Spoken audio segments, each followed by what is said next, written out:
నమస్తే, welcome to ఐవిట్నెస్ news. ముందుగా headlines. అఖండ గోదావరి పర్యాటక ప్రాజెక్టు ప్రారంభించిన కేంద్ర మంత్రి మరియు ఉప ముఖ్యమంత్రి పవన్ కళ్యాణ్.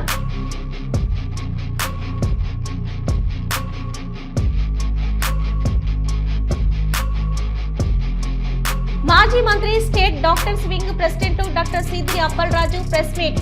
నాటి ఎమర్జెన్సీకి వ్యతిరేకంగా ఇప్పుడు చంద్రబాబు మాట్లాడడం విడ్డూరమన్న అప్పలరాజు. డ్రగ్స్ తరుము కొట్టాల్సిందే, యువతతో ప్రతిజ్ఞ చేయించిన పోలీస్ కమిషనర్ సునీల్ దాత్.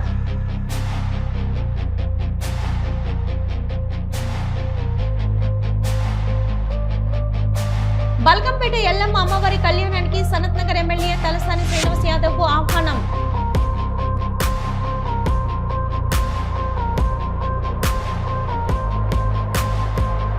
జయశంకర్ భూపాలపల్లిలో అంతర్జాతీయ మాదక ద్రవ్యాల దుర్వినియోగ వ్యతిరేక దినోత్సవ అవగాహన ర్యాలీ. పాల్గొన్న కలెక్టర్ రాహుల్ శర్మ, జిల్లా ఎస్పీ కిరణ్ ఖరే. జగన్మోహన్ రెడ్డి చేసే ప్రతి పర్యటన బల నిరూపణ కోసం, జన సమీకరణ కోసమే. ఏపీసీసీ అధ్యక్షురాలు వైఎస్ షర్మిలారెడ్డి విమర్శలు.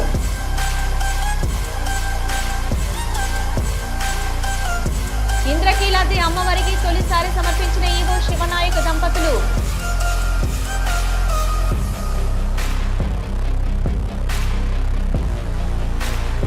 రాష్ట్రంలో పర్యాటక రంగ అభివృద్ధికి పుష్కలమైన అవకాశాలు. మంత్రి జూపల్లి కృష్ణారావు.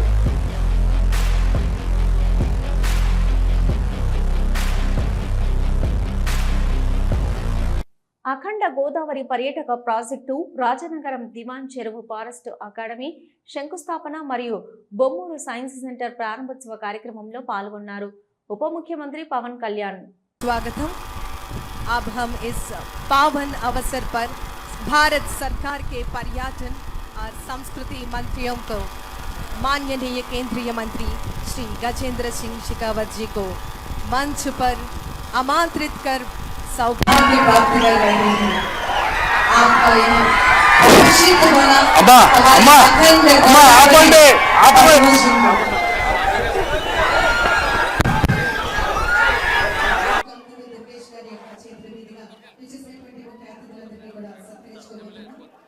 माननीय केंद्रीय पर्यटन और संस्कृति मंत्री, भारत के गौरव, जनप्रिय और दूरदर्शी नेता ऑनरेबल श्री गजेंद्र सिंह शेखावत जी, बहुत धन्यवाद.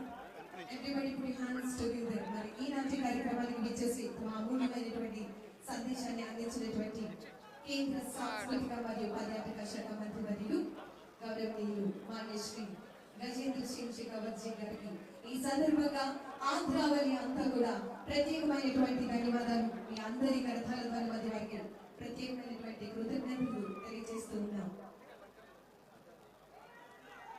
ఆంధ్రప్రదేశ్ రాష్ట్ర ప్రభుత్వం, ఆంధ్రప్రదేశ్ పర్యాటక శాఖ, ఆంధ్రప్రదేశ్ పర్యాటక అభివృద్ధి సంస్థ వారు నిర్వహిస్తున్నటువంటి అఖండ గోదావరి ప్రాజెక్టు కార్యక్రమానికి బృహత్తరమైనటువంటి వేడుకలకు శ్రీకారం చుట్టడం జరిగింది. చేసినటువంటి గౌరవ డిప్యూటీ చీఫ్ మినిస్టర్ గారు, ఆంధ్రప్రదేశ్ గౌరవనీయులు కొనితెల పవన్ కళ్యాణ్ గారికి ఈ సందర్భంగా ప్రత్యేకమైనటువంటి ధన్యవాదాలు తెలియజేస్తున్నాం.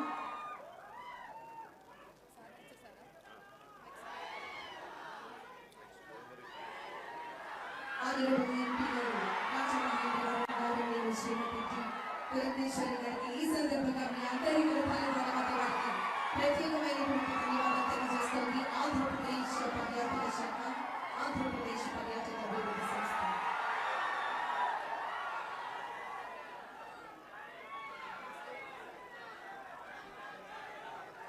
వచ్చేసినటువంటి ముఖ్య అతిథులందరికీ కూడా ప్రత్యేకమైనటువంటి ధన్యవాదాలు తెలియజేస్తున్నాం. ఉభయ గోదావరి జిల్లాలను పర్యాటక కేంద్రంగా అభివృద్ధి చేసే ప్రయత్నంలో మొదటి భాగమే ఈ అఖండ గోదావరి అని అభివర్ణించారు మంత్రి కందుల దుర్గేష్. అఖండ గోదావరి అనేటువంటి ప్రాజెక్టుకి శంకుస్థాపన చేసుకుంటున్నటువంటి శుభ సందర్భం ఇది అనేటువంటి మాటని ఈ సందర్భంగా మనవి చేస్తూ, ఇవాళ ఇది కేవలం ఇక్కడ రాజమండ్రి వరకు మాత్రమే పరిమితం కాదు, ఉభయ గోదావరి జిల్లాలకి కూడా ఇది పర్యాటక కేంద్రంగా తయారు చేయడానికి రేపటి రోజుల్లో పిచ్చుకల లంకన కానీ అదేవిధంగా ఇతరత్ర ప్రాంతాలన్నింటినీ కూడా అద్భుతంగా తయారు చేయడానికి చేస్తున్నటువంటి ప్రయత్నంలో మొట్టమొదటి భాగం ఇవాళ ఇక్కడ చేస్తున్నటువంటి ఈ కార్యక్రమం అనేటువంటి మాటని తెలియజేస్తూ మాజీ మంత్రి state doctors wing president doctor Seediri Appalaraju press meet నిర్వహించారు. డాక్టర్ సీదిరి అప్పలరాజు మాట్లాడుతూ నారా చంద్రబాబు గతంలో కాంగ్రెస్ పార్టీ నుండి వచ్చి ఇప్పుడు నాటి ఎమర్జెన్సీకి వ్యతిరేకంగా మాట్లాడడం చాలా విడ్డూరంగా ఉందని అన్నారు. బట్ ఒకసారి మనం గుర్తు చేసుకుంటే ఆయన ఒక మాట అన్నారు. ఆయన పాలన అనేది ఎలా ఉండకూడదో ఎమర్జెన్సీ ఒక కేస్ స్టడీ అయితే పాలకులు ఎలా ఉండకూడదో గత 5 ఏళ్ల పాలన ఒక కేస్ స్టడీ అంటూ ఓ చక్కనైనటువంటి ప్రవచనం మాట్లాడారు ఆయన. నేను అడుగుతా ఉన్నా, నేను ఈ ఎమర్జెన్సీకి సంబంధించి చంద్రబాబు నాయుడు గారు శ్రీరంగ నీతులు చెప్పడం ఏంటి? ఎమర్జెన్సీ వచ్చి నేటికి సుమారుగా 50 సంవత్సరాలని మాట్లాడుకున్నాం మనం 1975లో. అసలు చంద్రబాబు గారి రాజకీయ కెరియర్ ఎప్పుడు మొదలైంది అనేది ఒకసారి మనం గమనించాలి. ఈ సందర్భంలో ఏ పార్టీలో మొదలైంది ఒకసారి గమనించాలి మనం. చంద్రబాబు గారు మీరు ఒకసారి గుర్తు తెచ్చుకోండి. మీరు 1975లోనే ఇండియన్ యూత్ కాంగ్రెస్లో మీరు జాయిన్ అయ్యారు. మీరు ఏ సంవత్సరం అయితే ఎమర్జెన్సీ ఇంపోజ్ చేశారో అదే సంవత్సరం మీరు అధికారికంగా ఇండియన్ నేషనల్ కాంగ్రెస్లో జాయిన్ అయ్యారు. మీరు ఈ విషయాన్ని మీరు మర్చిపోతే ఎలాగా? యువతను కాపాడుకోవాలి అనుకుంటే డ్రగ్స్ ను తరిమి కొట్టాల్సిందే అని పోలీస్ కమిషనర్ సునీల్ దత్ అన్నారు. వరల్డ్ యాంటీ డ్రగ్స్ డే పురస్కరించుకొని ఖమ్మం నగరంలోని మమతా రోడ్లో గల టాటా సర్వీస్ సెంటర్ నుంచి లకారం ట్యాంక్ బండ్ వరకు ర్యాలీ నిర్వహించారు. ర్యాలీలో పాల్గొన్న పోలీస్ కమిషనర్ సునీల్ దత్ జెండా ఊపి ర్యాలీని ప్రారంభించారు. ఈ సందర్భంగా సిపి సునీల్ దత్ మాట్లాడుతూ మాదక ద్రవ్యాలు అరికట్టాలంటే యువత, విద్యార్థులు ప్రతి ఒక్కరూ బాధ్యత తీసుకోవాలని, ఈ డ్రగ్స్ వల్ల శరీరం మొత్తం నిర్వీర్యమై సమాజంలో దుష్పరిణామాలకు అవకాశం ఉందని, అందువల్ల ఇది మన అందరి బాధ్యతని, మీ చుట్టుపక్కల స్నేహితులకి ఇటువంటి డ్రగ్స్ సమాచారం ఉంటే పోలీసులకు తెలియజేయాలని కోరారు. ఈ ర్యాలీలో స్థానిక సంస్థల additional collector Sreeja, ACP Ramanamurthy, ఇతర అధికారులు, విద్యార్థులు పాల్గొన్నారు. అనంతరం ర్యాలీలో పాల్గొన్న పోలీస్ డిపార్ట్మెంట్ విద్యార్థులకు యాంటీ డ్రగ్స్ పై ప్రతిజ్ఞ చేయించారు.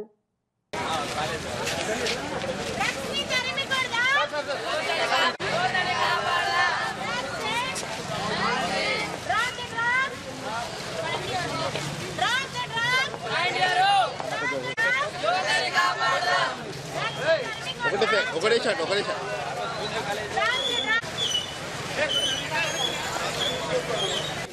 సో ఇంతకుముందు సిపి సార్ అడిగినట్టు why no to drugs reasons చాలా ఉన్నాయి. One of the biggest reason is మీ లైఫ్ మీ చేతి నుంచి డ్రగ్స్ చేతిలోకి పెట్టేస్తారు. డ్రగ్స్ స్టార్ట్ చేస్తే ఫస్ట్ ఏమనిపిస్తుంది, when we're interacting generally also drugs తీసుకొని రిహాబిలిటేషన్ సెంటర్ లో ఉన్న వాళ్ళని మాట్లాడుతున్నప్పుడు, అరే ఎందుకు ఇంత దూరం వచ్చింది తెలుసు కదా ముందే. చిన్నపిల్లలు ఉంటారు, చాలా పెద్దవాళ్ళు కూడా ఉంటారు. ఎందుకు డ్రగ్స్ తీసుకోవడం జరిగింది అని అంటే, గమ్లా ఉంది ఇచ్చిండ్రు, ఒకసారి తిన్నా మంచిగా అనిపించింది, రెండోసారి ఇచ్చిండ్రు నా ఫ్రెండ్లు అందరూ, 5 ఫ్రెండ్లు ఉంటారు, 4 ఉంటారు, 4 గమ్ తింటున్నారు. 5 ఏమనుకుంటాడు, అరే నేను పోతున్నా, వాడికి ఏదో అనిపిస్తుందంట, నేను కూడా ఒక్కసారి ఎక్స్పీరియన్స్ చేస్తా ఎట్లా అనిపిస్తుందో, ఎక్స్పీరియన్సెస్ అయితే అవసరం కదా లైఫ్ లా అని ఇంకోసారి తింటాడు. ఒక్కసారి ఎక్స్పీరియన్స్ అయింది, కానీ డ్రగ్స్ అనేటివి ఏంటి, అలవాటు పడిపోతాం. ఒక్కసారి తినగానే మంచిగా అనిపిస్తుంది, రెండోసారి, మూడోసారి. కానీ ఇది స్టార్ట్ చేయగానే కంటిన్యూస్ ఒక లూప్ సైకిల్లోకి ఎంటర్ అయిపోతాం. మన లైఫ్ మన చేతి నుంచి వాటి చేతిలోకి వెళ్ళిపోతుంది. చదవడం ఇబ్బంది అయిపోతుంది, ఇంట్లో పేరెంట్స్ తో మాట్లాడడం ఇబ్బంది అయిపోద్ది, ఫ్రెండ్స్ తో మాట్లాడడం ఇబ్బంది అయిపోద్ది, బతకడం ఇబ్బంది అయిపోద్ది. అదంతా పక్కకు పెడితే బాడీ మొత్తం ఖరాబ్ అయిపోతుంది. మెడికల్ స్టూడెంట్స్ చాలా మంది ఉన్నారు కదా ఇక్కడ. Drugs spoil each and every organ. Balkampet Yellamma అమ్మవారి కళ్యాణానికి రావాలంటూ మాజీ మంత్రి సనత్ నగర్ ఎమ్మెల్యే తలసాని శ్రీనివాస్ యాదవ్కి ఆహ్వానాన్ని అందజేశారు. ఈ మేరకు గురువారం వెస్ట్ మారేడుపల్లిలోని కార్యాలయంలో ఆలయ అధికారులు ఎమ్మెల్యే తలసాని శ్రీనివాస్ యాదవ్ను కలిసి ఆహ్వాన పత్రికను అందజేశారు. ఆలయ పండితులు వేద మంత్రాలతో ఆశీర్వచనం చేసి ప్రసాదాలు అందజేశారు. ఈ కార్యక్రమంలో మాజీ కార్పొరేటర్ నామాల శశికుమారి, ఆలయ trustee chairman Saibaba Goud, EO Mahender Goud, superintendent Hymavathi, Ameerpet division BRS అధ్యక్షుడు హనుమంతరావు, నాయకులు అశోక్ యాదవ్, కూతురు నరసింహ, ఇక బలరాం, వనం శ్రీనివాస్ తదితరులు పాల్గొన్నారు. శతమాయుర్మరుతయేనావర్ధయంతి శతమేనమేవ శతాత్మానం భవతి శతమనంతం భవతి శతమైశ్వర్యం భవతి శతమితి శతం దీర్ఘమాయుః శతమానం భవతి శతాయుః పురుషः శతేంద్రియ ఆయుః.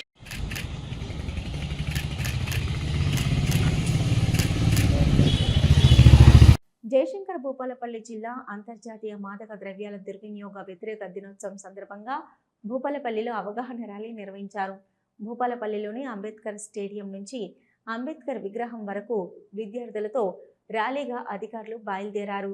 ఈ కార్యక్రమంలో కలెక్టర్ రాహుల్ శర్మ, జిల్లా ఎస్పీ కిరణ్ ఖరే, కోర్టు న్యాయమూర్తులు, జిల్లా పరిధిలోని పోలీస్ అధికారులు పాల్గొన్నారు.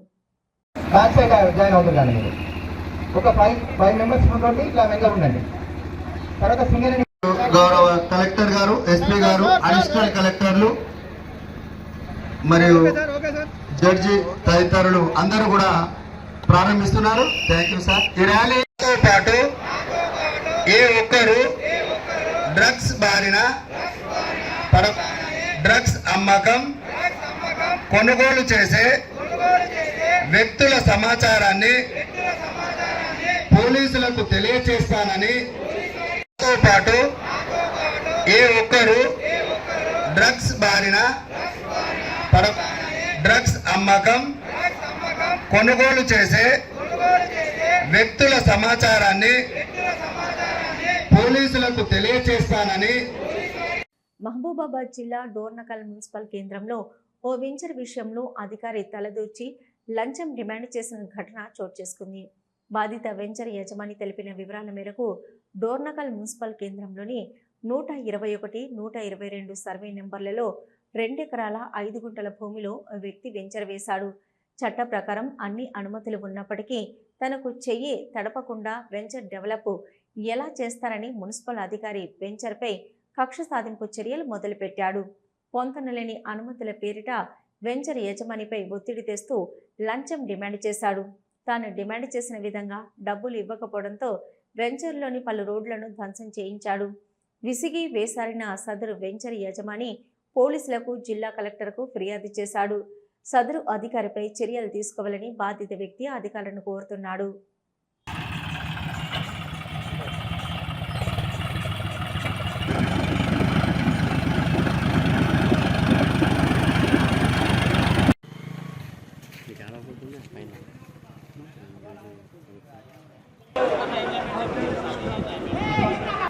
మండల పరిధిలోని సర్వే నెంబర్ 121, 122లో గతంలో 10% ల్యాండ్ అమ్మున్నందున ఈ కొత్త గవర్నమెంట్లో LRS స్కీమ్ అని కొత్తగా పెట్టింది. దాన్ని డెవలప్ చేసుకునే అవకాశం ఉంది కాబట్టి మేము డెవలప్ చేస్తున్నాము. డెవలప్ చేస్తుంటే Dornakal town planar TPS Ramesh గారు వచ్చి, నువ్వు ఇది డెవలప్ చేయొద్దు అంటే, నా దగ్గర అన్ని రకాలుగా ఉన్నాయండి, నీ గవర్నమెంట్ రూల్ ప్రకారం నేను వెళ్తున్నాను అంటే, లేదు నువ్వు నాకు డబ్బులు ఇస్తే తప్ప నువ్వు పని చేయకూడదు, నాకు 2.5 లక్షలు డిమాండ్ చేస్తున్నాడు. జగన్మోహన్ రెడ్డి చేసే ప్రతి పర్యటన బల నిరూపణ కోసం, జన సమీకరణ కోసమేనని ఆంధ్రప్రదేశ్ కాంగ్రెస్ పార్టీ PCC అధ్యక్షురాలు వైఎస్ షర్మిలారెడ్డి వ్యాఖ్యానించారు. గుంటూరు జిల్లా కాంగ్రెస్ పార్టీ కార్యాలయంలో ఆమె మీడియాతో మాట్లాడారు. జగన్ రెడ్డిపై కేసు పెట్టింది పర్మిషన్ వయలేషన్ కోసమేనని అన్నారు. తన కార్యకర్తకు ప్రమాదం జరిగితే మానవత్వం లేకుండా జగన్మోహన్ రెడ్డి ప్రవర్తించారని మండిపడ్డారు. అన్ని రకాలుగా ప్రజలకు అన్యాయాలు చేసి అయినా కూడా 5 సంవత్సరాలు ఎప్పుడూ బయటికి రాలేదు. కనీసం ప్రజల దగ్గరికి కాదు కదా, కనీసం వాళ్ళ లీడర్ల దగ్గరికి, వాళ్ళ కార్యకర్తల దగ్గరికే జగన్మోహన్ రెడ్డి గారు ఎప్పుడూ వెళ్ళలేదు. అసలు వాళ్ళకు కూడా అపాయింట్మెంట్ లేవు. ఇప్పుడు జగన్మోహన్ రెడ్డి గారు 2.0 గురించి మాట్లాడుతున్నారు. 1.0 నాశనం చేసిన తర్వాత కనుక వాళ్ళ కార్యకర్తల నమ్మకం కలిగించుకోవడానికి లేకపోతే ఆయన బలం ఉందని చూపించుకోవడానికి ఆయన జన సమీకరణ చేస్తే ఈయన పెద్ద నాయకుడు అనేది పర్సెప్షన్ క్రియేట్ చేయడానికే ఈ ప్రయత్నం అంతా, ఈ బల ప్రదర్శన అంతా దీనికోసమే. ప్రతి కార్యక్రమము వాళ్ళు ఎంచుకుంటున్నది కూడా అసలు అక్కడ ఇష్యూ ఉన్నా లేకపోయినా చేయాల్సింది మాత్రం బల ప్రదర్శనే. ఇంద్రకీలాద్రి అమ్మవారికి తొలిసారెను ఈవో శివనాయక్ దంపతులు సమర్పించారు. మేళ తాళలతో మంగళ వాయిద్యాల నడుమ అమ్మవారికి సారె సమర్పణ జరిగింది. పసుపు, కుంకుమ, పువ్వులు, గాజులు, చలిమిడి, గోరంటాకు, అమ్మవారికి శేష వస్త్రాలను ఈవో సమర్పించారు. ఈవో మాట్లాడుతూ తమ చేతుల మీదుగా సారె సమర్పించడం సంతోషంగా ఉందని అన్నారు. ఆషాఢ మాసంలో అమ్మవారిని తమ పుట్టింటికి రమ్మని వేడుకుంటూ సారె సమర్పణ చేశాం. ఆషాఢ మాసం నెల రోజుల పాటు అంగరంగ వైభవంగా సారె సమర్పణ కార్యక్రమాలు జరుగుతాయి. తెలంగాణ నుంచి అమ్మవారికి 29వ తేదీన బంగారు బోనం సమర్పణ ఉంటుంది. ఈ ఆషాఢ మాసంలోనే అమ్మవారికి శాకంబరి ఉత్సవాలు జరుగుతాయని అన్నారు.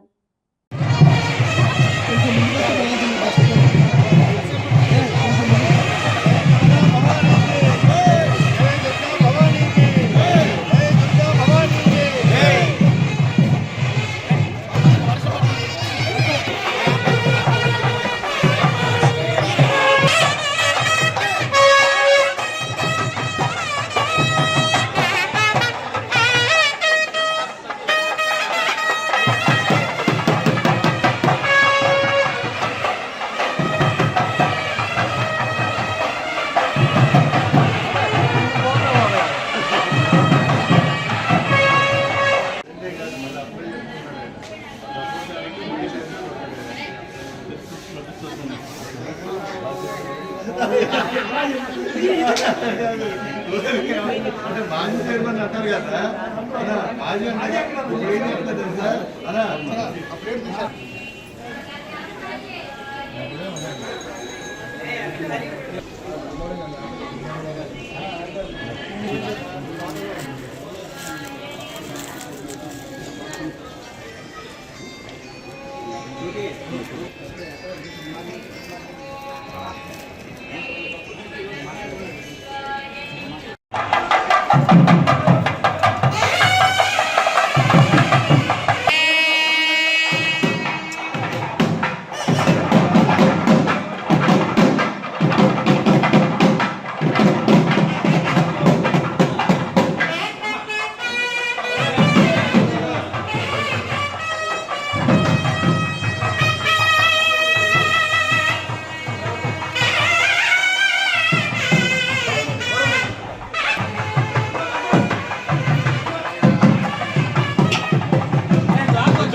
రాష్ట్రంలో పర్యాటక రంగ అభివృద్ధికి పుష్కలమైన అవకాశాలు ఉన్నాయని మంత్రి జూపల్లి కృష్ణారావు అన్నారు.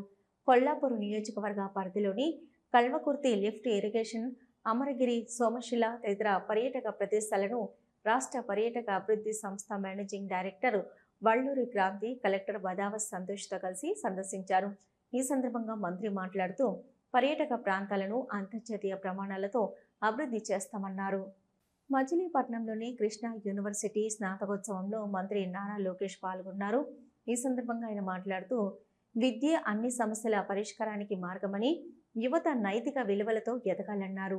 డిగ్రీతో చదువు ఆపకుండా జీవితాంతం నేర్చుకోవాలని, డిజిటల్ యుగంలో జ్ఞానమే గొప్ప సంపదని తెలిపారు.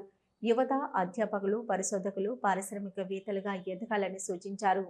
You have the potential in you to change the world, starting right from here. Always have that beginner's mindset. Have that hunger in you. Have that commitment in you. In this digital age, knowledge is a powerful currency. But beyond knowledge, it is character, compassion, and courage that will define your success and significance. As you rise in your careers, never lose sight of your values. Remain curious, stay humble, and continue to learn, because true education never ends. Tirumala శ్రీవారిని YCP MLA Duvvada Srinivas, దివ్యల మాదిరి కలిసి దర్శనం చేసుకున్నారు. VIP break సమయంలో శ్రీవారి సేవలో పాల్గొన్నారు. వారికి స్వామివారి దర్శనం అనంతరం రంగనాయకుల మండపంలో అర్చకులు వేద ఆశీర్వచనం అందించారు. టీటీడీ అధికారులు స్వామివారి తీర్థ ప్రసాదాలు అందజేశారు. ఇవి ఇప్పటివరకున్న అప్డేట్స్. చూస్తూనే ఉండండి న్యూస్.